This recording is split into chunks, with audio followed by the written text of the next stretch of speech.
आजच्या कार्यक्रमाच्या अध्यक्षा, आजच्या वक्त्या व सर्व कार्यकारिणी यांनी दीप प्रज्वलन करावे आणि पुष्प अर्पण करावे बाबासाहेबांच्या फोटोला, अशी मी विनंती करते.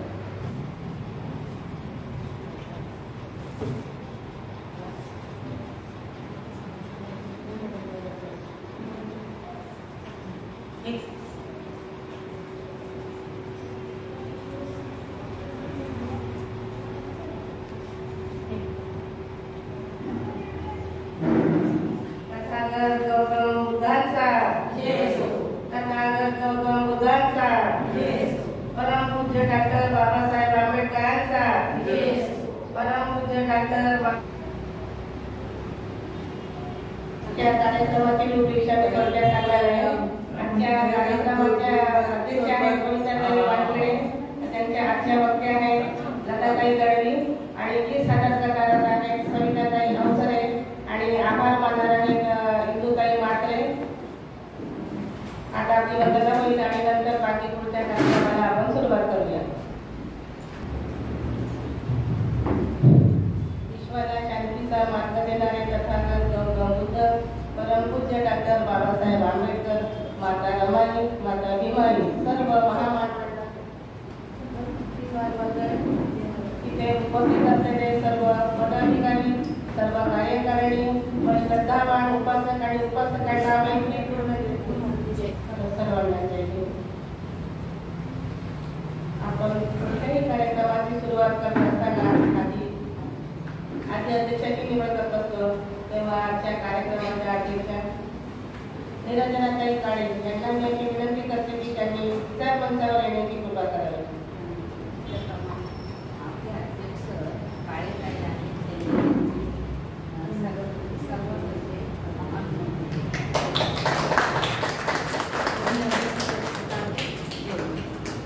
त्याचप्रमाणे आजच्या कार्यक्रमाच्या वक्त्या आयुष्यवती लताताई गडवी यांनी त्यांचं स्थान ग्रहण करावं.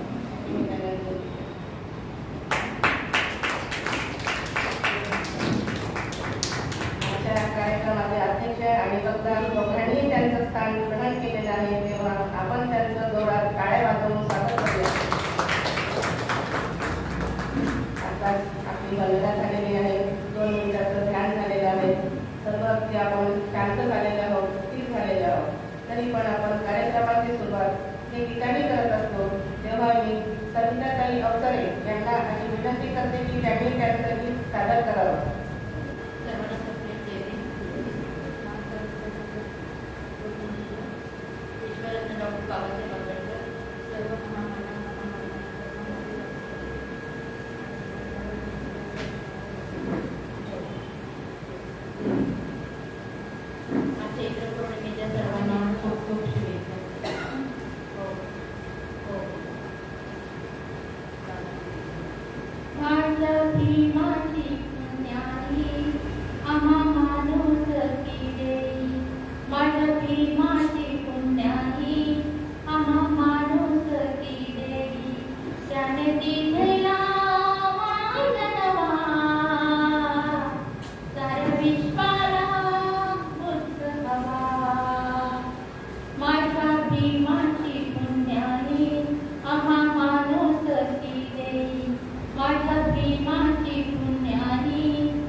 प्रेम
धन्यवाद ताई.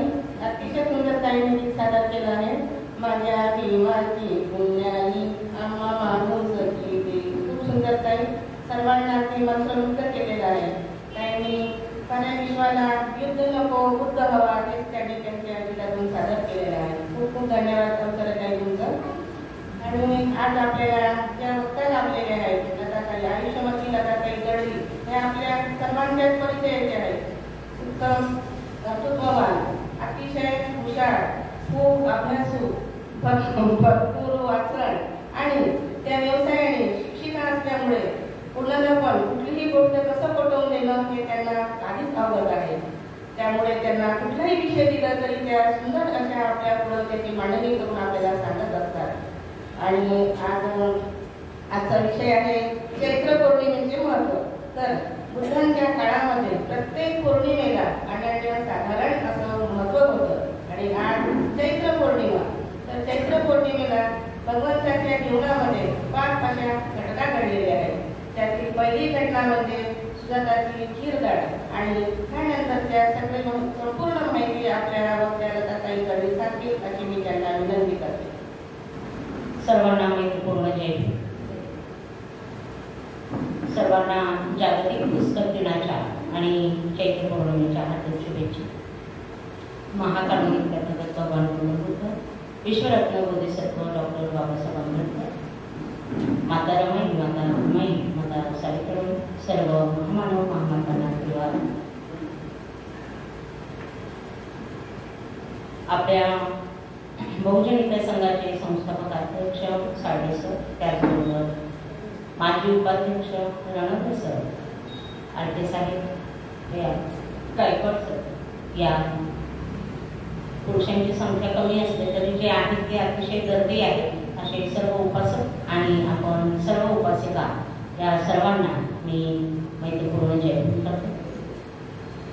बाबासाहेबांनी सांगितलेलं आहे की एक मंदिर बांधतात तर हजारो भिकारी निर्माण होतात, परंतु एक जर ग्रंथालय बांधलं तर लाखो विद्वान त्यामध्ये निर्माण होतात. आणि म्हणून असं लाखो विद्वान निर्माण करण्यासाठी आपल्याला ग्रंथालयाबरोबर विहाराची सुद्धा खूप गरज आहे. म्हणून बाबासाहेबांनी विहार हे खऱ्या अर्थाने विद्येचे माहेरघर जसं आपण पुन्हा म्हणतो तसं विहार हे माणूस घडवण्याचं केंद्र बनलं पाहिजे. असे कार्यक्रम विहारामध्ये झाले पाहिजे असं बाबासाहेबांचं म्हणणं होतं. आणि म्हणून खऱ्या अर्थाने आपण आपल्या या विहारामध्ये विविध कार्यक्रमांचं आयोजन करतो, आपल्या ज्ञानामध्ये भर टाकत असतो. त्याच्या पुन्हा एकदा पौर्णिमेच्या शुभेच्छा देतो. आपल्या या सगळ्यांना घटना माहिती असतात, फक्त आपण विहारात येऊन त्याची उजळणी करत असतो. आणि त्यामुळे चैत्र पौर्णिमेला ज्या ज्या घटना घडलेल्या आहेत त्या घटनांचं पुन्हा उजळणी म्हणून आपण कडतटी प्रवचन ऐकणार. तर त्यामध्ये जय हिंद अवसर सर. चैत्र पौर्णिमेला चित्त मासो असं आपल्याला पाठ्यपुस्तकामध्ये म्हटलं जातं. तर कुठल्याही पौर्णिमेला आपण जर 12 पौर्णिमा घेतल्या तर या 12 पौर्णिमांना वेगवेगळ्या घटना घडलेल्या आहेत. आणि या घटनांना विशेष महत्त्व आपल्या बौद्ध साहित्यामध्ये आहे. आणि त्यामुळे त्यांचा हा जो तथागतांचा जो प्रवास आहे तो कसा सुरू झाला हे आपल्याला माहिती आहे. थोडक्यात आपल्याला एक धम्मपदातली गाथा सांगते.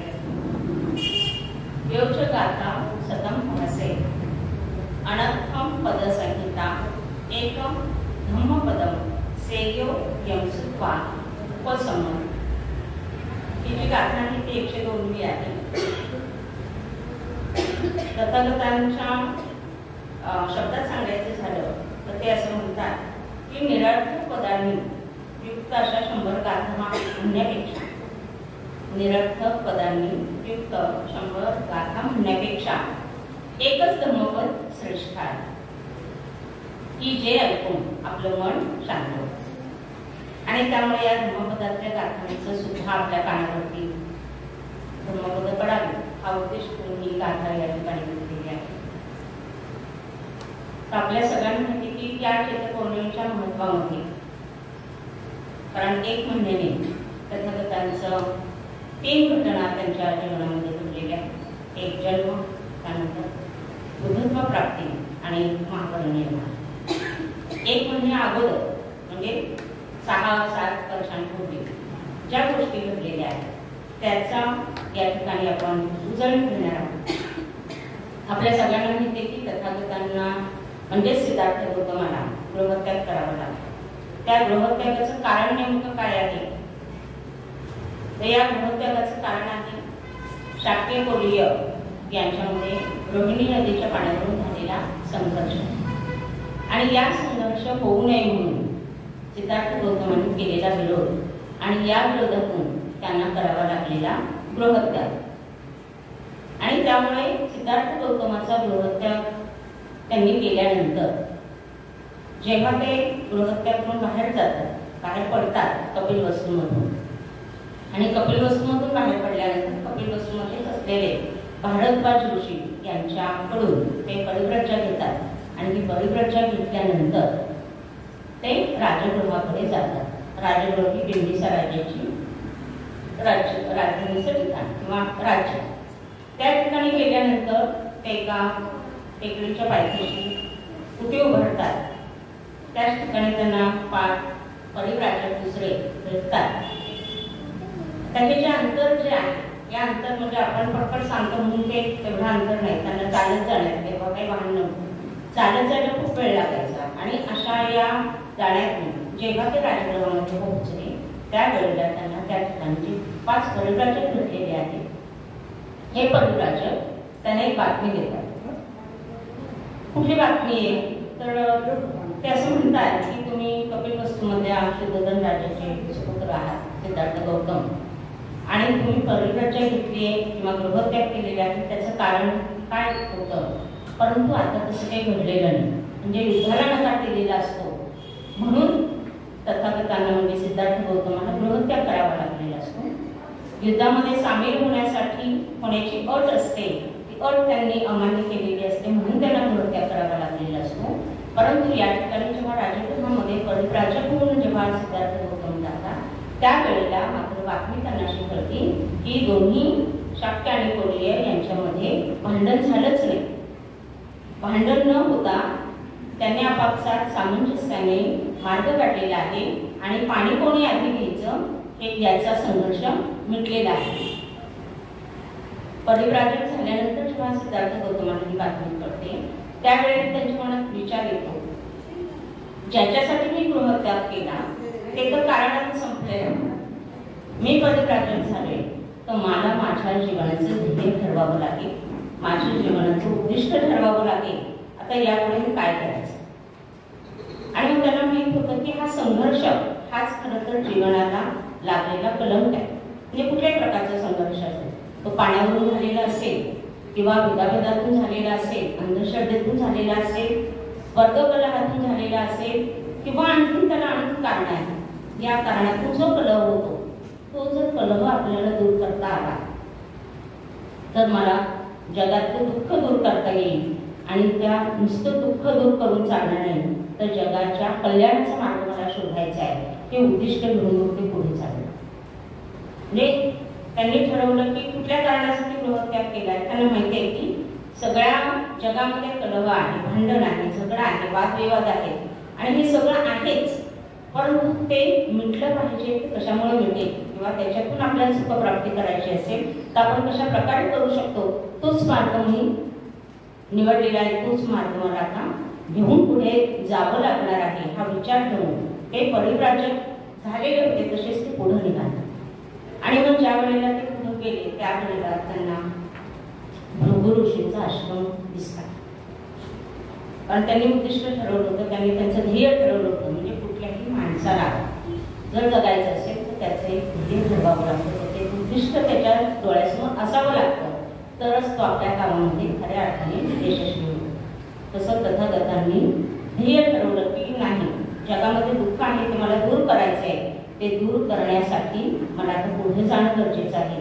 आणि मग असे चालत चालत विचार करत ते भृगु ऋषींच्या आश्रमात आले. भृगु ऋषींच्या आश्रमात आल्यानंतर त्यांनी आत येण्याची परवानगी ऋषींना मागितली, ती त्यांनी दिली. त्या आश्रमामध्ये गेल्यानंतर त्यांना ते दृश्य दिसलेलं आहे ते दृश्य आपण आपल्या बुद्ध आणि त्यांच्या धर्मामध्ये वाचलेलं आहे. ते सगळं वर्णन मी करणार नाही, फक्त आपल्याला कळावं जर आपल्या याच्यात लक्षात यावं म्हणून की त्या ठिकाणी जे तपस्या करायला लोक आलेले होते, म्हणजे कशासाठी तर ह्या जगात काय सुख समाधान शांती मिळावी म्हणून त्या काळामध्ये अनेक लोक त्या करून वनामध्ये जाऊन खऱ्या अर्थाने आपलं जीवन जगत होते. मग त्यावेळेच्या वेगवेगळ्या ज्या रूढी परंपरा होत्या त्याप्रमाणे त्या वेगवेगळ्या प्रकारची तपश्चर्या त्यांची चालू होती. तर भृगु ऋषींच्या आश्रमात आल्यानंतर त्यांना जी तपश्चर्या दिसते ती जी अशी होती की पाण्यामध्ये काही लोक होते, काही लोक हे बाहेरच्या कुटीमध्ये जाऊन त्या ठिकाणी दगड खाऊन राहत होते.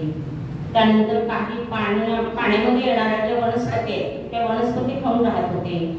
आणि काही जण तर 24 तास म्हणजे पाण्यातून बाहेर यायचंच नाही अशा प्रकारे तपश्चर्या करतात. मग त्याच्यामध्ये असणारे मासे सुद्धा त्यांचे डचके त्यांनी तोडले तरी सुद्धा त्याकडे ते लक्ष देत नव्हते.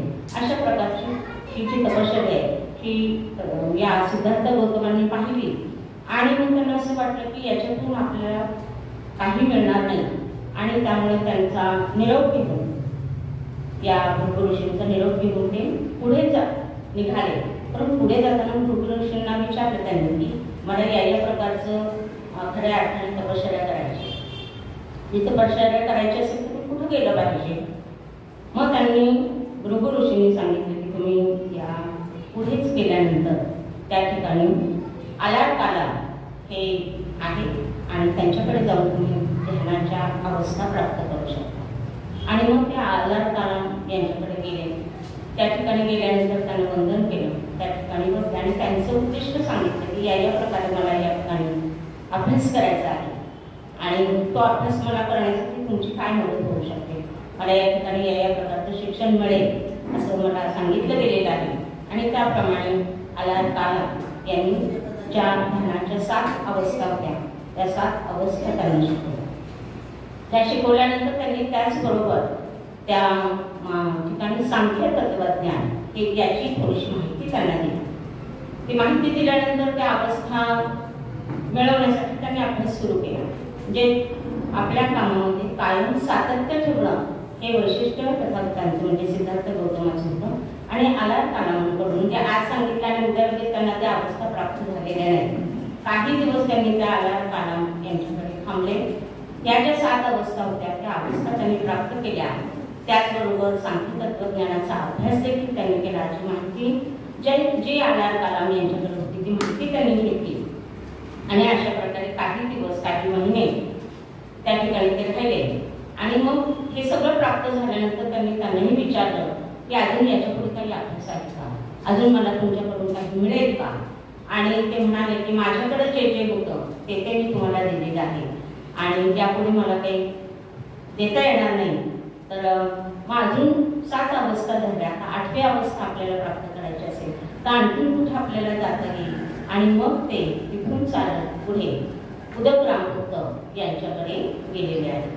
आणि त्या ठिकाणी गेल्यानंतर त्यांना ही जी 8वी अवस्था आहे ध्यानाची ती अवस्था म्हणजे समाधीची जी अवस्था आहे ती समाधीची अवस्था त्यांना प्राप्त करण्यासाठी काय काय करावं लागलं तर ती अवस्था जी होती त्याच्यामध्ये 3 भाग होते. आनापानसती ध्यान जे आपण घेतो श्वासावर आधारित आहे ते, प्राणायाम घेतो त्याच्यामध्ये कुंभक रेचक पूरक अशा 3 वर्ग आहेत त्याचे त्याप्रमाणे. आणि त्याच्यानंतर समाधीचं जे ध्यान आहे ते त्यांनी केलं. आणि अशा प्रकारे ह्या 3 अवस्था त्यांनी प्राप्त केल्यानंतर ज्या वेळेला ते उदकरामपुत्र यांच्याकडे गेले त्यावेळेला त्या ठिकाणी त्यांनी जी 8वी अवस्था जी शिकायची होती ती 8वी अवस्था शिकताना त्यांना अतिशय त्रास झाला, अतिशय वेदना झाल्या. त्या वेदना अशा होत्या की ते ध्यानाला बसायचे आणि ध्यानाला बसल्यानंतर ते करत असताना श्वास रोखून धरल्यानंतर त्यांच्या डोक्यामध्ये जे वर्णन दिलेले आहे ते असं सांगतात की एवढ्या वेदना आपल्या डोक्यामध्ये चाकू बसलाय आणि चाकू बसल्यानंतर जशा वेदना होतात तशा वेदना म्हणजे कळ या मेंदूपर्यंत ती जात होती. अशा प्रकारचे कठीण असं परिश्रम त्यावेळेला ध्यानाच्या अवस्थेसाठी त्यांनी. आणि कितीही त्रास झाला तरी मला ही अवस्था प्राप्त करायचीच आहे हा संकल्प त्यांनी केलेला असल्यामुळे ती 8वी अवस्था सुद्धा ध्यानाची त्यांनी प्राप्त केली.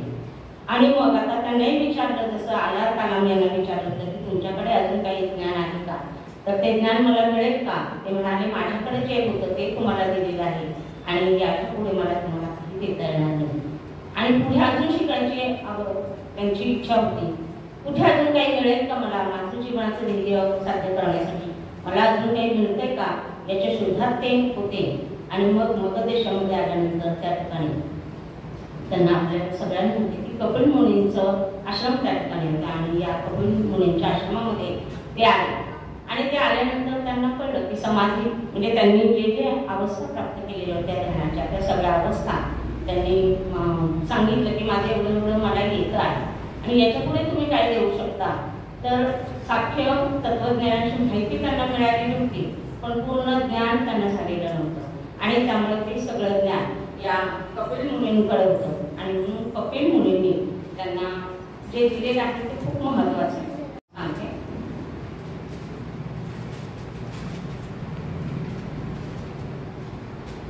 त्यांचं जे तत्वज्ञान आहे या तत्वज्ञानावर आधारित या कथाकथाने म्हणजे सिद्धार्थ गौतमने स्वतः संशोधन केलेलं आहे. आणि म्हणून आपल्याला खऱ्या अर्थाने मानसोपचार तज्ञ जर म्हणायचं असेल पहिले कोण, तर ते तथागत आहे. आणि या सांख्य तत्वज्ञानाचा त्यांच्या जीवनावर खूप मोठा परिणाम झालेला आहे.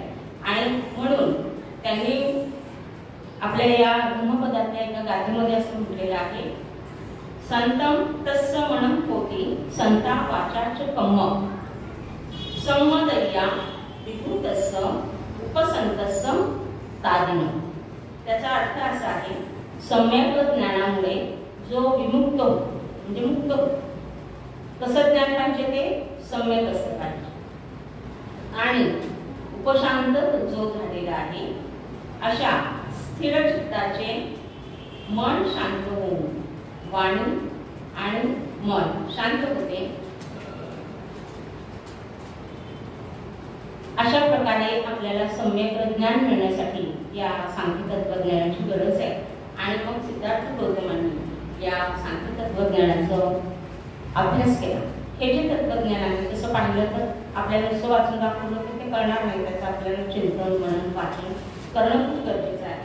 त्यांनी त्याच्यात एकच भाग सांगितला तो खूप महत्त्वाचा, म्हणजे 3 भाग आहेत. त्याचे 3 भाग असे सांगितले की पहिलं जे आहे त्यांनी सांगितलं जगात सत्य आहे आणि हे सत्य पुराव्याशिवाय सिद्ध होत नाही. म्हणजे सत्य जर आपल्याला सांगायचं असेल तर त्याला पुराव्याने ते सिद्ध झालं पाहिजे. आणि क्रियेला म्हणजे ज्या काही आपण क्रिया करतो त्याला बुद्धिवादाचा आधार असला पाहिजे. म्हणजे कुठलेही सत्य जर आपल्याला सांगायचं असेल तर ते पुरावा आपल्याला असला पाहिजे. त्याचं उदाहरण आपल्याला देता येईल की आपण पूर्वी ज्या देवाला मानत होतो त्या देवाचा पुरावा काहीच नाही आपल्याकडे. दगडाला शेंदूर फासला आणि ठेवला की आपण त्याची पूजा करत होतो आणि आपल्या बुद्धीचा त्याला काहीच उपयोग करत नव्हतो. लोकांनी सांगितले तुम्ही या देवाची पूजा करा की आपण ते करत होतो. आणि त्यामुळे कथाकथ असं म्हणतात की कुठले सत्य असेल तर त्याला पुराव्याची गरज आहे आणि पुराव्याने ते सिद्ध झालं पाहिजे. आणि त्याचबरोबर तुमच्या बुद्धीचा सुद्धा त्या ठिकाणी कस तुम्ही लागला पाहिजे. हे असं का ते तसं का, ही जिज्ञासी वृत्ती तुमची असते का.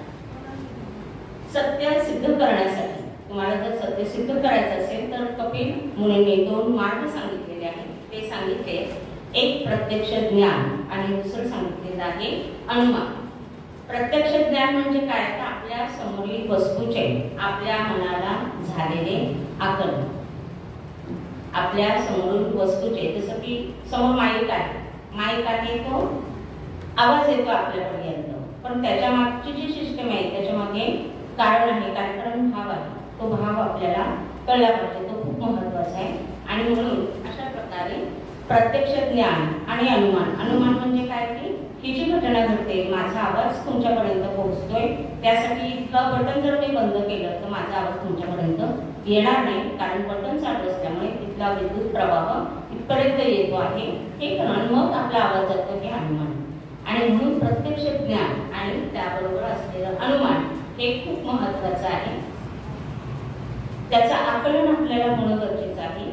म्हणजेच आपल्या बुद्धीचा आपल्याला वापर करता आला पाहिजे. हे काय झालं, कसं झालं, कुठून झालं, याचं प्रश्न आपल्या मनामध्ये निर्माण झाला पाहिजे. हे जे अनुमान आपल्याला काढायचे आहे, तर त्या अनुमानाचे सुद्धा 3 भाग त्यांनी दिलेले आहेत. ते सांगतायत की कारणाशिवाय कार्य घडत नाही. पहिलं त्यांनी काय म्हणताय, कारणाशिवाय कार्य घडत नाही. दुसरं ते सांगतात कार्याशिवाय कारण घडत नाही. म्हणजे कार्य कारण भाव असं आपल्याला जो प्रतित्व समुत्पाद ज्याला आपण म्हणतो तो खरा या ठिकाणी सांख्य तत्वज्ञानामध्ये आलेला आहे. आणि म्हणून दुःख आहे आणि दुःखाला कारण आहे असं तथागतांनी सांगितलं. सगळीकडे दुःख आहेच, परंतु हे दुःख का निर्माण होते त्याचं प्रत्येकाचं कारण हे वेगवेगळं आहे. कारणावरून कार्य ओळखता आलं पाहिजे, कार्यावरून कारण आपल्याला ओळखणं गरजेचं आहे. आणि यामध्ये साम्य असलं पाहिजे. हे साम्य म्हणजे आपण स्वतः म्हणजे कुठलीही व्यक्ती असेल, सजीव असेल तर तो काय करतो, हालचाल करतो. एका ठिकाणी तो स्थिर नसतो आणि म्हणून तो हालचाल करतो. यावरून त्याची हालचाल कशा प्रकारची आहे हे आपण ओळखतो. का ओळखतो, कारण त्याचं प्रत्यक्ष ज्ञान आपल्याला असतं. हा माणूस रागात आहे का, आनंदात आहे, दुःखी आहे किंवा त्याला काही त्रास होतोय का, हे आपण एखाद्या व्यक्तीकडे बघून लगेच सांगतो. त्याचं कारण आहे की आपल्याला प्रत्यक्ष आधी ज्ञान आहे त्याचं, आणि मग आपण तो कार्य हे असं चालतोय, त्याचे पायाला लागले का, सूज आली का, काही दुखतंय का हे आपण ओळखतो. म्हणजे काय करतो की कार्यकारण भाव, कार्य घडतंय त्याचं नेमकं कारण काय आहे याच्याकडे आपण जातो. आणि म्हणून ते असं म्हणतात की जेव्हा मनुष्य हालचाल करतो तेव्हा तो जागा बदलत असतो. आणि ही जागा बदलणं म्हणजे परिवर्तन जे घडणं आपल्या मनात नंतर तथागत मनाकडे आलेले आहे. आणि मग ते असं म्हणतात की त्या काळामध्ये तथागतांच्या काळामध्ये सुद्धा देवाचं अस्तित्व होतं. आणि म्हणून ते म्हणतात जर देवाचं जर अस्तित्व आहे किंवा देव जर जगात आहे किंवा विश्वात आहे किंवा त्याने विश्व जर निर्माण केलेलं असेल, हे जर आपण गृहीत धरलं तर तर्कशास्त्राचा किंवा वस्तुस्थितीचा कोणताही याला आधार नाही. एकानंतर देव आहे, आत्मा आहे. तुम्ही प्रत्यक्ष देव कधी बघितलाय का नाही, तुम्ही त्याला सत्य मानायचं का याचा विचार. आणि ते जर सत्य असेल तर ते सिद्ध करून दाखवा, त्याचा काही पुरावा आहे का हे तुम्ही बघा. म्हणजे अशा प्रकारे या सांख्य तत्वज्ञानाचा खऱ्या अर्थाने त्यांना त्या ठिकाणी अभ्यास त्यांनी केला. आणि यावरून विश्व निर्माण करणारा कोणीतरी आहे हे जे त्या काळामध्ये होतं, तर विश्व निर्माण करणारा कोणीही नाहीये. आणि म्हणून तथागतांनी ईश्वरा आणि आत्म्याला मान्य केलेलं नाही. म्हणजे का मान्य केलं नाही त्याचं कारण आपल्याला या ठिकाणी त्यांनी सांगितलेलं आहे. म्हणजे तुम्हालाही देवावर विश्वास ठेवायचा असेल तर तुम्ही अशा प्रकारच्या कसोटीतून केलं पाहिजे, अशा प्रकारच्या कारणाकडून केलं पाहिजे, अशा प्रकारच्या कार्याकडून केलं पाहिजे, तरच तुम्हाला त्याचा खरा खोटेपणा तुम्हाला कळेल. आणि म्हणून जगामध्ये दुःख आहे तर हे जर दुःख आपल्याला दूर करायचं असेल तर आपल्याला आणखी अभ्यास करण्याची गरज आहे. सगळ्या ऋषींकडे ते गेले, त्यांच्याकडे जे जे ज्ञान त्यांनी घेतलं त्या ज्ञानाचा त्यांनी अभ्यास केला. प्रत्यक्ष हे करत असताना स्वतःच्या बुद्धीचा वापर केला. मग जगात दुःख आहे. आतापर्यंत जे जे दुःख ज्यांनी ज्या आश्रमामध्ये गेलो, ज्या ठिकाणी अभ्यास केला, तर याच्यातही आपल्याला अजून काही सापडलेलं नाही. मग मला अजून एक तपश्चर्या केली पाहिजे असं म्हणून आपल्या सगळ्यांना तिथे मुंबईला पणामध्ये त्या ठिकाणी ते गेलेले आहेत.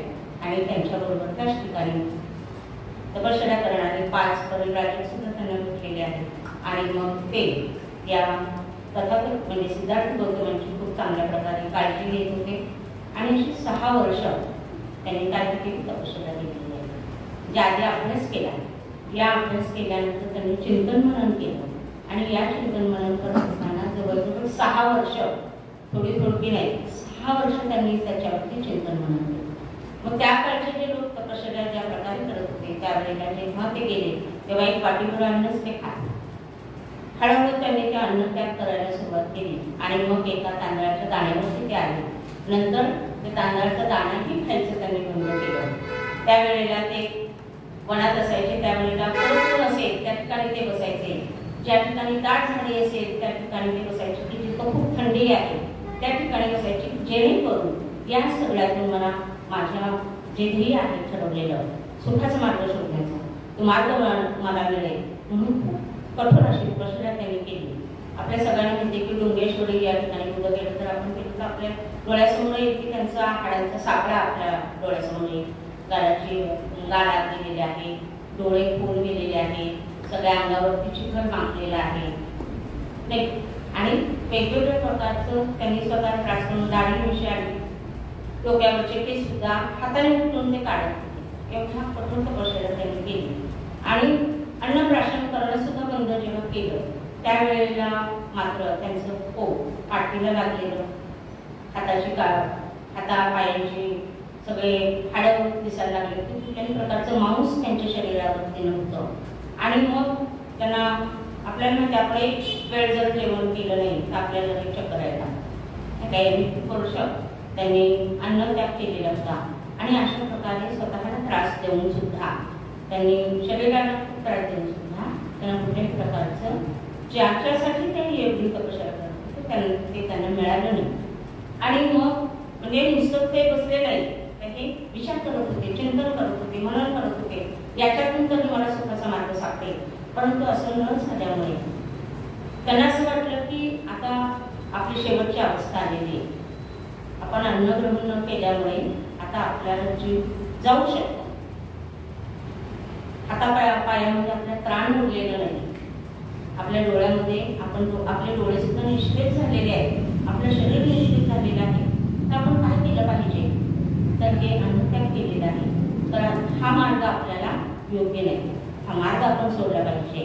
आणि आपल्याला जर आपलं ध्येय साधायचं असेल, उद्दिष्ट साध्य करायचं असेल तर आपल्याला याच्यावरती दुसरा मार्ग मिळवला पाहिजे, दुसरा मार्ग शोधला पाहिजे.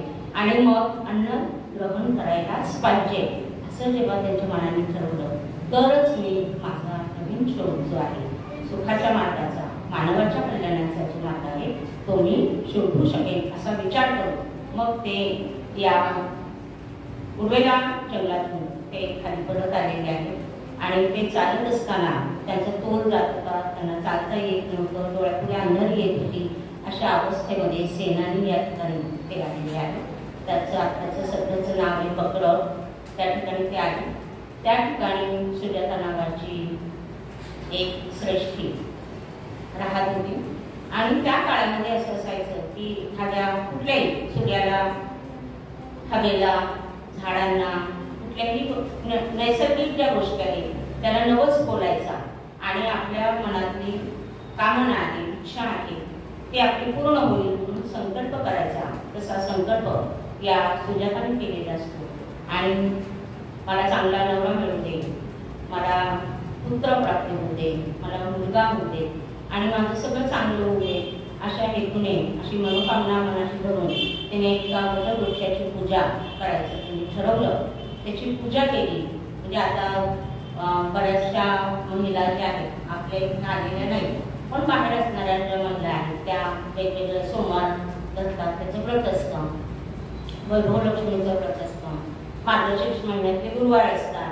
आणि मग ते जेवढे गुरुवार येतील त्या महिन्यातले तेवढे गुरुवार ते करून मग शेवटी ते पूजा घालतात किंवा आपली मनोकामना पूर्ण व्हावी म्हणून. तसं त्या काळामध्ये सुजाताने सुद्धा असं ठरवलेलं असतं. आणि मग तिची मनोकामना, तिची इच्छा पूर्ण होते, तिला चांगला नवरा मिळतो, मुलगा प्राप्त होतो. आणि मग तिचा नवस फेडण्यासाठी म्हणून वटवृक्षाला तिला पूजन करण्यासाठी म्हणून तिची जी दासी आहे पन्ना, या दासीला ती म्हणते की त्या ज्या वटवृक्षाची मी पूजा करत होते त्या वटवृक्षाच्या आजूबाजूचं परिसर तू स्वच्छ करून ये. आणि त्या ठिकाणी आल्यानंतर मग मला ते सगळं झालं की मग आपण पूजा करायला जाऊया. अशा प्रकारे पन्नाने त्या पन्नाला जसं सांगितलं तसं पन्ना त्या वटवृक्षाची स्वच्छता करण्यासाठी, परिसर स्वच्छ करण्यासाठी आलेली असते. तर तिथं गेल्यानंतर तिला त्या वटवृक्षाच्या खाली फोडाजवळ एक फोडासारखाच अंगाचा रंग असणारी एक व्यक्ती म्हणजे दिसली. पापण्यांची हालचाल होती. म्हणजे जसं आपण जर मोठं वृक्ष बघितलं, आता आपल्या इथे बोधी वृक्ष आहे त्याच्या फांद्या अशा खोड जे खूप मोठं आहे आणि तसं खोड आहे की वेगवेगळ्या मुळ्या त्याच्या आहे. आणि त्याच्या जवळ सिद्धार्थ गौतम बसलेले आहे. आणि त्या ठिकाणी त्यांची हालचाल होणार, माणूस आहे म्हटल्यानंतर श्वासाची हालचाल होणार आहे, डोळ्यांची हालचाल होणार आणि ते बसलेले असतात. त्या पन्नात असेल असं वाटतं की या ठिकाणी खऱ्या अर्थाने मानव रूपाने या ठिकाणी वटवृक्ष आपल्याला दर्शन देण्यासाठी आलेला आहे.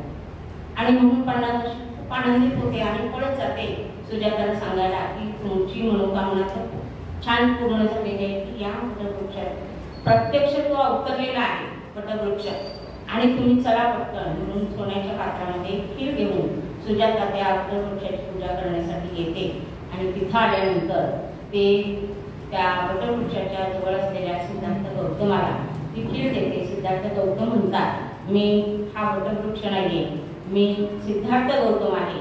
आणि मग ते खीर प्राशन करतात आणि ती खीर प्राशन केल्यानंतर आता बघा खूप दिवसांचे पोट उपासले आहे त्यांचं आणि त्यामुळे ती खीर मिळाल्यामुळे आपल्याला सुद्धा दिवसभर जेवायला नाही मिळालं आणि भूक लागली आणि कोणीतरी अगदी थोडं जरी खायला गेलं तर आपल्याला समाधान वाटतं. म्हणजे आपण म्हणतो काही ना काही पोटाला आधार असला पाहिजे, तसं या खीरचा आधार तथागतांना झाला आणि ती खीर प्राशन केल्याबरोबर तथागतांना थोडंसं बरं वाटायला लागलं, छान वाटायला लागलं की अरे म्हणजे आपल्याला आता अन्नग्रहण करण्याची जास्त गरज आहे, त्याशिवाय आपलं उद्दिष्ट साध्य होणार नाही. अशा प्रकारे सुजाताच्या खीरेने जसं की प्रत्येक मनुष्याच्या आयुष्यामध्ये टर्निंग पॉईंट असतो तसा तथागतांच्या जीवनामध्ये सुद्धा सुजाताच्या खीरेने टर्निंग पॉईंट आणलेला आहे. आणि सुद्धा म्हणून आजच्या या दिवसाचं महत्त्व प्रत्येक पौर्णिमेचं महत्त्व आहे की आपण या निमित्ताने खीरदान करतो. ते खिरीमुळे त्या सिद्धार्थ गौतमांना तजेला आला, त्यांना आधार वाटला, त्यांना हुशारी वाटली, प्रसन्न वाटलं आणि मग त्यांनी असं ठरवलं की जवळच असलेल्या गयेला ते गेले. 40 दिवसांचं अन्न त्यांनी आपल्याबरोबर ठेवलं आणि अन्न ग्रहण करून मग त्या ठिकाणी त्यांना बुद्धत्व प्राप्त. ह्या ज्या सगळ्या घटना आहेत या सगळ्या घटना म्हणजे बुद्धत्व प्राप्त झाले वैशाख पौर्णिमेला, परंतु या ज्या सगळ्या घटना घडलेल्या आहेत या चैत्र पौर्णिमेला घडलेल्या आहेत. त्याचबरोबर अजून एक कथा जेव्हा त्या सुजाताच्या इथून चाललेले असतात त्यावेळेला सिद्धार्थ गौतम जाताना त्यांना एक धनगर त्या ठिकाणी दिसतो आणि धनगर सुद्धा आता म्हणतो एवढा मोठा ऋषी आहे, मी याला काहीतरी दिलं पाहिजे. बघा दानाची मनाची अवस्था कशी असते की दान करण्याची ज्याची वृत्ती आहे तो कोणत्या ना कोणत्या कारणाने ते करत असतो. म्हणून एवढा मोठा ऋषी चाललेला आहे, मला याला काहीतरी द्यायचं आहे, परंतु माझ्याजवळ तर काहीच नाही, माझ्याजवळ फक्त गवताच्या पेंड्या आहेत, त्या गवताच्या पेंड्या मी त्याला दान करू शकतो. आणि त्या गवताच्या पेंड्या त्या सिद्धार्थ गौतमांना त्यांनी दान केलेले आहे.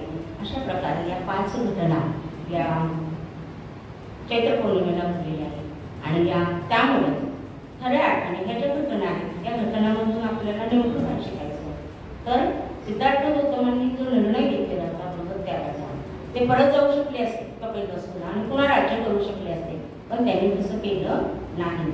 त्यांनी उद्दिष्ट ठेवलं म्हणजे त्यांनी घेतलेला निर्णय बदलला नाही. म्हणजे आपण सुद्धा एखादा निर्णय घेतला तर त्याच्यामध्ये आपण बदल करता कामा नये. तो निर्णय पुढे नेण्यासाठी ज्या काही आपल्याला अडचणी येतील, ज्या काही जे काही संकट येतील ती संकट आपल्याला दूर करता आली पाहिजे आणि जर आपण ठरवलं की संकट दूर करण्याचा मार्ग देखील आपल्याला सापडत असतो. हे त्यांच्या या घटनेवरून आपल्याला दिसतं. दुसरी घटना आहे की वेगवेगळ्या ठिकाणी त्यांनी जी तपश्चर्या केलेली आहे त्यांचं ध्येय एवढं मोठं होतं की ते म्हणाले मला मानवाचं कल्याण करायचंय, सुखाचा मार्ग शोधायचा आहे.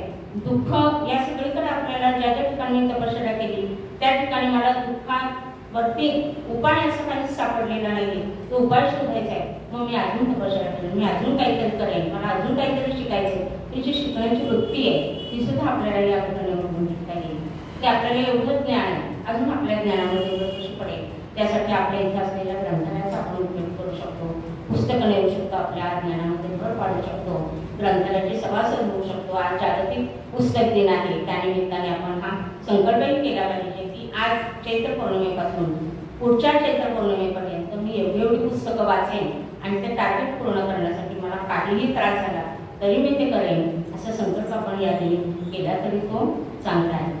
आणि आणखीन त्यांचं पुढे असं आहे की मला एवढं सगळं मिळालंय, ज्ञान मिळालंय, पण ज्ञानाची भूक त्यांची भागली नाही, मला अजून पुढे काहीतरी करायचं आहे. तेवढंच करून ते थांबले नाही. तर जगात दुःख आहे पण ते या दुःखाला काय नेमकं कारण आहे ते शोधून काढलं.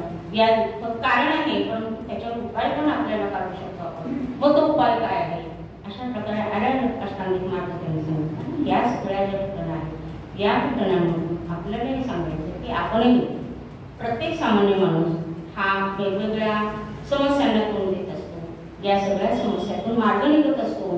परंतु ते करण्यासाठी आपलं मन हे अत्यंत स्थिर असलं पाहिजे, ते स्थिर करायचं असेल तर आपल्याला समाधीचा म्हणजे ध्यानाचा मार्ग अवलंबला पाहिजे. आणि तो जर ध्यानाचा मार्ग आपण अवलंबला तरच खऱ्या अर्थाने रोजच्या जीवनामध्ये आपण किमान 10 मिनिटं ध्यान केलंच पाहिजे असा पण आपण संकल्प करूया. असे अनेक संकल्प करून पुढच्या चैत्र पौर्णिमेपर्यंत मी केलेले संकल्प मी किती पूर्ण केला याच्याकडे जागृत अवस्थेतून आपण पाहूया आणि सगळेजण खऱ्या अर्थाने तथागतांच्या मार्गाचं अनुसरण करूया एवढंच या ठिकाणी सांगते आणि त्याच ठिकाणी थांबते. जय भीम, जय विक्रम, जय.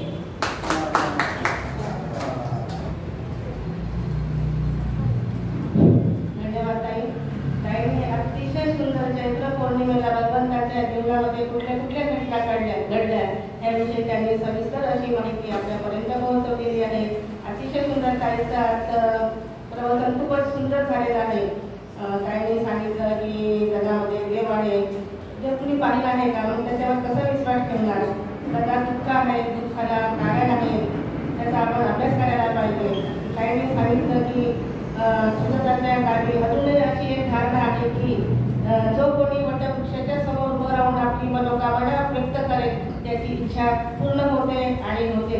म्हणून सुजातांनी एके दिवशी वटवृक्षासमोर उभं राहून आपली मनोकामना व्यक्त केली की जर मला सुशील सुंदर कमावणारा असा वर मिळेल आणि प्रथम पुत्रप्राप्तीचा लाभ होईल तेव्हा तर मी निर्जल दुधाच्या खिरीचं नैवेद्य वृक्षदेवतेला चढवणार आणि योगायोगाने तिची ही मनोकामना पूर्ण होते आणि ती खिरी आपली पूर्व नावाच्या दाशीबरोबर खिरीचं नैवेद्य घेऊन वृक्षदेवतेकडे जाते आणि तिथे भगवंत बसले असतात. तर भगवंत म्हणतात की मी कोणी देव नाही आहे, तर मी तुमच्यासारखाच एक मनुष्य आहे. मी दुःखमुक्तीचा मार्ग शोधण्याकरता इथे आलेलो आहोत आणि तो दिवस म्हणजे चैत्र पौर्णिमेचा. ते ताईंनी अतिशय सुंदर साध्या सोप्या भाषेमध्ये आपल्याला खूप छान असं ताईंनी आज त्यांचे प्रवचन झालेलं आहे चैत्र पौर्णिमे निमित्ताने.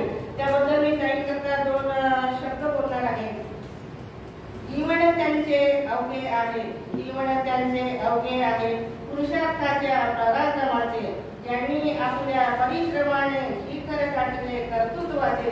शब्द सुमनाने स्वागत करूया सोहळ्यातील मान्यवराच्या अशा आमच्या लताताई गटीचे. आणि त्यानंतर आज आपल्याला ज्या अध्यक्ष लाभलेले आहेत त्या पण फार घराच्या कार्यकर्त्या आहेत. अतिशय त्यांचा भरपूर असा अभ्यास आहे. अचानक आज अध्यक्ष वाढलेल्या होत्या पण काही कारणामुळे त्यांना आल्यामुळे आपल्याला त्यांचं नाव घ्यावं लागलं. तेव्हा मी आजच्या अध्यक्षांना अशी विनंती करते की त्यांनीही त्यांच्या अध्यक्षीय भाषणाला सुरुवात करावी. महाकारुणिक तथागत भगवान गौतम बुद्ध, बोधिसत्व डॉक्टर बाबासाहेब आंबेडकर यांना त्रिवार वंदन करते. सर्व महामानवांना आणि सर्व महामातांना त्रिवार वंदन करते. आपल्या बहुजन हिताय संघाचे संस्थापक अध्यक्ष बाळासाहेब साळवे यांनाही जय भीम करते आणि आपल्या प्रेरणा बुद्ध विहाराचे अध्यक्ष अवसरे सर यांनाही वंदन करते आणि सर्व कार्यकारिणी मंडळी यांना सप्रेम जय भीम. आणि आजच्या आपल्या दळवीताई विहाराच्या अध्यक्षा आणि आजच्या वक्त्याला आपल्याला क्वचित त्या अध्यक्षा लागतात. आपण त्यांची उत्सुकतेने वाट बघत असतो त्या कधी वक्त्या होतील आपल्या त्यांचं प्रवचन जे बोलणं असतं ते ऐकायला मिळतं. तर त्या आज आपल्याला त्या लाभलेल्या आहेत. त्यांचे खरंच आभार मानले पाहिजे. आणि आजच्या सूत्रसंचालन करणार आहेत. बघा सुरुवातीला कागद येत होता, हळूहळू तो कागद बाहेर चालला. म्हणजे आपली प्रगती वाचन, लिखाण आणि बोलणं, ऐका, वाचा आणि लिहा याकडे चाललोय आपण. खरोखर या विहाराचे आपण सगळ्यांनी आभारच मानले पाहिजे. आपल्याला प्रेरणा देत पुढे नेत आहे त्याबद्दल या सर्व कार्यकारिणीचे खरोखर आपण आभार मानले पाहिजे. आणि आज आपल्या गीत गायले सविताताई अवसरे यांनी किती छान, त्यांचा आवाज पण खूप चांगले आहे आणि ते गाणे असे आहेत की म्हणजे ऐकावंच वाटतात. कुठलेही गाणं असो आपल्या याच्या ऐकावंच वाटतं कारण त्या गीतातून त्यांची करणी दाखवलेली आहे, त्यांनी केलेले कार्य आहे, त्यांचं महत्व आहे, प्रत्येक वाक्यामध्ये प्रत्येक शब्दाला अर्थ आहे. त्यामुळे कुठलेही गाणं असो आपल्याला ऐकायला मिळतं आणि आज नवीन त्या आपल्यासमोर गाणं सादर केलं त्याबद्दल खरोखर त्यांचे धन्यवाद. माझ्या भीमाची पुण्याई आम्हा माणूस की देई. खरोखर त्यांनी आपल्याला माणूस की म्हणजे आपल्यालाच नाही तर सर्व जगाला जो मानव आहे, जो जीवित प्राणी आहे, मानव आहे, त्याला खरोखर माणूस की एका माणसाने दुसऱ्या माणसाशी कसं वागायचं हे त्या गाण्यातून आपल्याला सांगितलेलं आहे. त्याबद्दल बरोबर त्यांचे परत एकदा आभार मानते. आणि अचानकपणे आज मला अध्यक्षपदाचा मान दिल्याबद्दल मी संयोजकाचे पण आभार मानते. आणि आता मी अध्यक्षपद मला थोडं बोलते, जास्त बोलणार नाही, कारण दळवीने खूप सुंदर माहिती सांगितली आहे. जन्मापासून ते त्यांना मध्ये काय जो त्रास झाला, त्याने काय काय त्रास सहन करावा लागला, फक्त त्यांच्यामध्ये काय होतं, एक दृढ निश्चय, एक संकल्प की नाही मला हे करायचं आहे. आपण पण आज संकल्प केला, नाही मला विहारात जायचं आहे, एक दृढ निश्चय करतो आपण. जसं आपण ऐकलं की आपल्या ग्रुपवर आलेलं आहे, सकाळपासूनच आपलं दृढ निश्चय, नाही मला जायचंय, मला जायचंय, मला जायचंय, आणि इथं आल्यावर मग आपला तो संकल्प पूर्ण होतो. जो दृढ निश्चय केला तो संकल्प आपला इथं आल्यावर पूर्ण होतो. आणि जो चैत्र पौर्णिमेचा भगवान बुद्धाच्या काळामध्ये जन्मापासून तर निर्वाणापर्यंत प्रत्येक म्हणजे तुमच्या आमच्यामध्ये प्रत्येक दिवस हा महत्वाचा असतो. त्याचा उपयोग कसा करायचा, त्याचं कसं जगाला सामोरं जायचं किंवा आलेल्या परिस्थितीला कसं सामोरं जायचं हे तथागतांनी आपल्याला सांगितलेलं आहे. नुसतं जगायचं, जन्म आला म्हणून जगायचं नाही आणि भूक लागली म्हणून खायचं नाही. भूक लागली म्हणून खायचं नाही, ते खायचं कसं, कोणत्या वेळेला खायचं, कसं खायचं, किती प्रमाणात खायचं हे आपल्याला आपल्याला खीर दिलं त्याबद्दल माहिती आपल्याला सांगितलेली आहे. म्हणजे आपण जगतो कशासाठी, खाण्यासाठी जगतो, असं नको खायला, तर जगण्यासाठी आपण खाल्लं पाहिजे. तर भगवान बुद्धाने तेच केलं की जगण्यासाठी त्यांनी की ते आपल्याला महत्व त्या खीरेला दिलेलं आहे. म्हणून आपण नेहमी काय करतो, खीर बनवतो, पायस जे म्हणतो ना आपण, ते खीर बनवतो. त्या खीरेला किती महत्व आहे बघा, की त्या सुजाताने दिलेल्या खीरेला किती महत्व आहे. तर म्हणून आपण काही न करता आपण खीर बनवतो की नाही, त्या खीरेला महत्व, आपल्या पोटात पण ती खीर गेली पाहिजे. आणि चैत्र पौर्णिमेला चित्त मासो असंही म्हणतात. आणि जे आता बाबासाहेबांनी जे इथे पायस खीर म्हणून त्या जेव्हा सुजाताने खीर दिली आपल्या याच्या तपश्चर्याला बसल्या असल्यानंतर, तेव्हा त्यांना वाटलं की नाही खाण्याला महत्व आहे, काहीतरी पोटात गेलं पाहिजे. तसंच बाबासाहेब परदेशी असताना काय खाल्लं होतं, त्याला जेवण मिळत होतं नाही, फक्त वडापाव मिळत होता.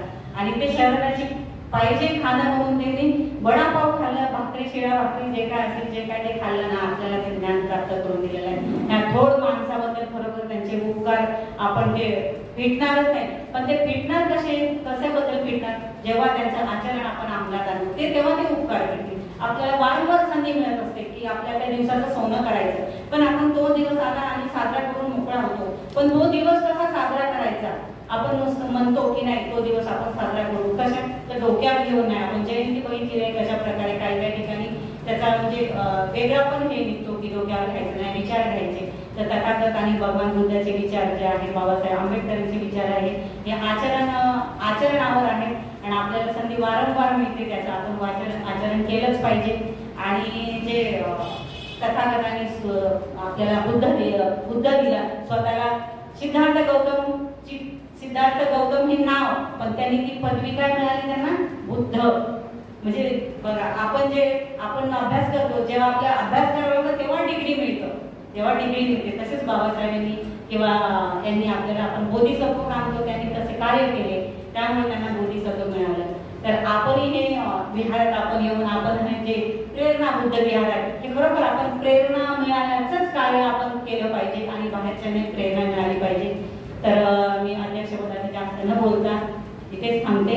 आणि आजच्या चैत्र पौर्णिमेच्या उपोषण दिनाच्या तुम्हाला खूप खूप शुभेच्छा. उपोषण करायचं आपल्याला नेहमी वारंवार सांगतच असते, जशी त्यांना गरज होती अन्नाची, तसंच आपण एक दिवस आपल्याला 2च दिवस कमीत कमी एक पायरी ते करू ना, पिकाला भोजनच करू, बाकीच्या गोष्टी एक पायरी हळूहळू चढत जाऊ. आणि खरं आचरण केल्याशिवाय नाही आपला हा धर्म पुढे होणार, नुसतं बोलण्याने नाही होणार. थोडं काहीतरी माणसाच्या आचरणे, मला तर माहिती नाही करते, पण मी जे करते ते दुसऱ्याला दिसलं पाहिजे.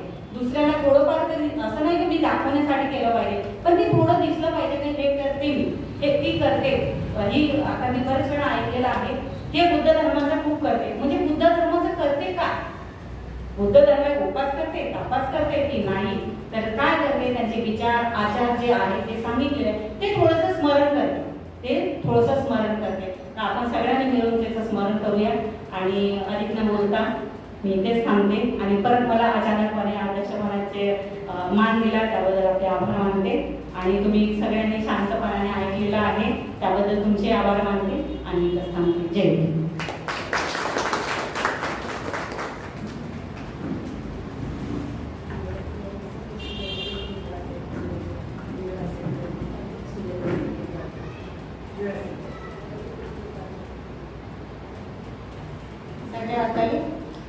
जरी उभं केलं तरी पण आजच्या अध्यक्षांनी अतिशय सुंदर असं त्यांचं आज समाजासाठी फारच सुंदर तशा त्या खूप हुशार आहेत. त्यांना वेळेवर जर उभं केलं तरी त्या खूप सुंदर असं कार्य पार पाडतात. त्यांच्याकरता जोरात टाळ्या होऊन जाऊ दे. त्यांच्याकरता आम्ही 2 शब्द बोलणार आहे. सूर म्हणते साथ दे, सूर म्हणते साथ दे, दिवा म्हणते वाद दे, आमच्या अध्यक्षाकरता जोरदार टाळ्यांची साथ दे. आणि त्यानंतर आमच्या मोरेताई या देखील सादर करतील अशी मी त्यांना विनंती करते. अखिल विश्वाला शांतीचा मार्ग देणारे महाकारुणिक तथागत भगवान गणपत भारतीय घटनेचे शिल्पकार परमपूज्य डॉक्टर बाबासाहेब आंबेडकर, राष्ट्रपिता महात्मा ज्योतिबा फुले, राजमाता सावित्रीबाई फुले, माता राजमाता संत गाडगे महाराज शाहूवाडा यांच्या स्मृती विचारांना गेलो अभिवादन. त्याचप्रमाणे आजच्या कार्यक्रमाच्या अध्यक्षा निरंजनाताई काळे, त्याचप्रमाणे आजच्या वक्त्या आदरणीय मंचावरील आमच्या लताताई जळवी आणि विहाराचे अध्यक्ष संस्थापक काळवे सर, तसेच अंसारी सर आणि सर्वच आपण आदरणीय सर्वांना मैत्री म्हणून जय भीम. छानच प्रवचन झालेलं आहे. ताईंचं अगदी खूप ऐकावंसं वाटतं, अगदी सुरुवातीपासून शेवटपर्यंत एकाग्रतेनं ऐकावंसं वाटतं आणि खूप छान जसं अगदी बुद्धांच्या ह्याच्यामध्ये ज्या ज्या घटना घडल्या त्यांनी खूप छान सांगितलं. अगदी एकाग्रतेनं खूप ऐकायची इच्छा आहे. खूप छान त्यांचं परत एकदा सगळ्यांतर्फे मी अभिनंदन करते, त्यांचं आभार मानते. आणि मी म्हटलं मला थोडंसं वेळ असेल तर 1-2 मिनिटं गाण्याची संधी मिळेल का, कारण सुजाताचं खीर हे गाणं आहे म्हणून आज बोलण्याची खूप सक्ती झाली आणि मला अध्यक्षांनी परवानगी दिली त्याबद्दल धन्यवाद. आपल्या संघाचं सर्वच नेहमीच महिलांचा जास्तीत जास्त आदर करतात, महिलांचाही आदर करतात आणि बांधव सुद्धा महिलांचा खूप आदर करतात. तर मी सुजाताचं खीर म्हणून एक गीत गाते आपल्यासमोर. दानामध्ये दान सुजाता तुझे दान, दानामध्ये दान सुजाता तुझे दान, हाऊनी अखिर बुद्ध झाले ग महान, हाऊनी अखिर बुद्ध झाले ग महान, पुण्य तुझे मोठे बुद्धाला जीवदान, पुण्य तुझे मोठे बुद्धाला जीवदान, हाऊनी अखिर बुद्ध झाले ग महान, हाऊनी अखिर बुद्ध झाले ग महान. सज्ज होऊन केला निर्धार मनाचा, कणिका सिद्धार्थ राजवैभवाचा, मोह माया मागे उठवी रे तुफान, मोह माया मागे उठवी रे तुफान, हाऊनी अखिर बुद्ध झाले ग महान, हाऊनी अखिर बुद्ध झाले ग महान. दानामध्ये दान सुजाता तुझे दान, दानामध्ये दान सुजाता तुझे दान, हाऊनी अखिर बुद्ध झाले ग महान. जन्म आणि मृत्यूदार येण्या जाण्याचे, काळचक्र फिरे प्रश्न संसाराचे, शाश्वत ठरे जीवन नाशवान, शाश्वत ठरे जीवन नाशवान, हाऊनी अखिर बुद्ध झाले ग महान. दानामध्ये दान सुजाता तुझे दान, दानामध्ये दान सुजाता तुझे दान, हाऊनी अखिर बुद्ध झाले ग महान. देवदंड पदरी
धन्यवाद ताई. ताईंचं गीत झाल्याशिवाय कार्यक्रमाची सांगताच होत नाही असंच आम्हाला वाटते. अतिशय सुंदर ताईंनी आजच्या कार्यक्रमाला असं गीत सादर केलं. दानामध्ये दान, सुंदर दान, खरं खूपच अतिशय सुंदर. ताईंचा जरा जोरात टाळ्या बघून जातो. आजच्या कार्यक्रमाची सुरुवात अतिशय सुंदर अशा गीतांनी केली. आपल्या सविता ताईंनी फार सुंदर गीत सादर केलं. माझ्या वेमाची बोलणारी आम्हा माणूस की देई. त्यांनी त्याच्या गीतातून सर्वांना अगदी मंत्रमुग्ध केलं. तेव्हा मी सविता ताई अवसरे यांच्या संघाच्या वतीने खूप खूप आभार मानते. आणि आज त्यांच्याकडून खीरदान पण आहे. तेव्हा परत आपण त्यांच्याकरता 3 जोरात टाळ्या वाजवू.